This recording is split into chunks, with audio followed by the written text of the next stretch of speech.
Dia meminta maaf sudah menghancurkan hubungan dia dan kamu. Dia tahu dan sadar bahwa kamu layak diperlakukan dengan baik ya. Dia menyesal telah meninggalkan kamu begitu saja.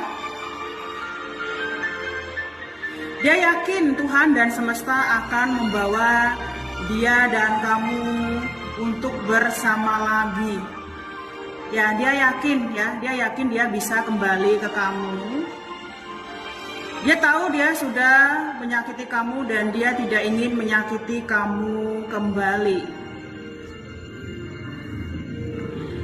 Dia tahu ya bahwa kamu sangat berarti bagi dirinya dan dia hanya ingin bersama kamu untuk selamanya.